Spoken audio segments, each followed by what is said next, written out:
Jamaat ইসলামীকে vote না দেওয়ার আহ্বান জানিয়েছেন হেফাজতের আমির মহিবুল্লাহ বাবুনগরী। বিষয়টি নিয়ে এই মুহূর্তে দেশের রাজনীতিতে উত্তেজনা এবং আলোচনা সমালোচনা চলছে।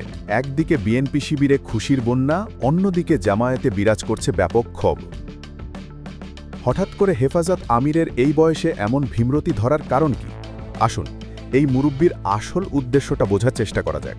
জামায়াতে ইসলামীর সমালোচনা করে তিনি যদি অন্য কোনো ইসলামী দলের পক্ষে কথা বলতেন, তাহলেও বোঝা যেত যে বাবুনগরী সাহেব ওয়ারাসাতুল আম্বিয়া এবং একজন সত্যিকারের আলেম।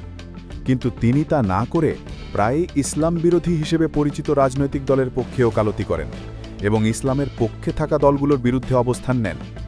একসময় তিনি শেখ হাসিনাকে কওমি জননী উপাধি দিয়েছিলেন এবং বলেছিলেন, আওয়ামী লীগ ২০০ বছর ক্ষমতায় থাকলেও আমাদের কোনো আপত্তি নেই।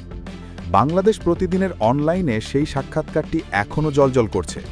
আর এখন সেই তিনি সেকুলার আর শারিয়া আইন চাই না বলা বিএনপির পক্ষে জামায়াতের বিরুদ্ধে মিথ্যা প্রপাচনা চালাচ্ছেন। দেশে এতগুলো ইসলামী দল থাকা সত্ত্বেও তিনি সেকুলার জাতীয়তাবাদকে সমর্থন করছেন। মনে হচ্ছে বিএনপি আর আওয়ামী লীগ ছাড়া তার আর কোনো গতি নেই। তিনি এমন এক সময় এই বিতর্কিত কর্মকাণ্ড শুরু করেছেন যখন দেশের বড় ৫টি ইসলামী দল সব মান অভিমান ভুলে একই মঞ্চে এসেছে এবং জামায়াত চরমোনাইয়ের নেতৃত্বে একটি বৃহৎ ইসলামী জোট গঠনের প্রক্রিয়া চলছে। বিএনপি এর আগে চরমোনাইকেও জোটে টানার চেষ্টা করে ব্যর্থ হয়েছিল। ফখরুল ইসলাম আলমগীর নিজে তাদের অফিসে গিয়েও কোনো লাভ হয়নি। চরমোনাই অবিচল ছিল, কিন্তু সেই ফাঁদে পা দিল হেফাজত। স্থায়ী কমিটির সদস্য সালাউদ্দিন আহমেদ কি এমন পানি পড়া খাওয়ালেন, যার পর থেকে হেফাজত আমির গড়গড় করে জামায়াতের বিরুদ্ধে একের পর এক মিথ্যা প্রোপাগান্ডা চালিয়ে যাচ্ছেন। শেষমেশ তিনি বলেই ফেললেন, জামায়াতকে যেন কেউ ভোট না দেয়। হেফাজত ইসলাম একটি অরাজনৈতিক সংগঠন, অথচ তিনি জামায়াতের বিপক্ষে এবং সেকুলার জাতীয়তাবাদের পক্ষে নিয়মিত রাজনৈতিক বক্তব্য দিয়ে হেফাজতের গঠনতন্ত্র লঙ্ঘন করছেন। গীবত, মিথ্যাচার ও তহমত এই সবই ইসলামে জঘন্য কবিরা গুনাহ, অথচ তিনি একজন আলেম হয়েও প্রতিনিয়ত তাই করে যাচ্ছেন।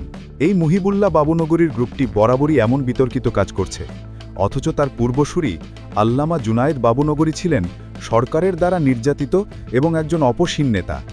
জুনায়েদ বাবুনগরীকে জেলে নির্মম নির্যাতন করে অসুস্থ করে দেওয়া হয় এবং সেই অসুস্থ অবস্থাতেই তিনি ইন্তেকাল করেন। তার মৃত্যুর পরই হেফাজতের অধপতন শুরু হয়। মহিবুল্লাহ বাবুনগরী দায়িত্ব নেওয়ার পর থেকেই সরকারের তাবেদারি শুরু করেন।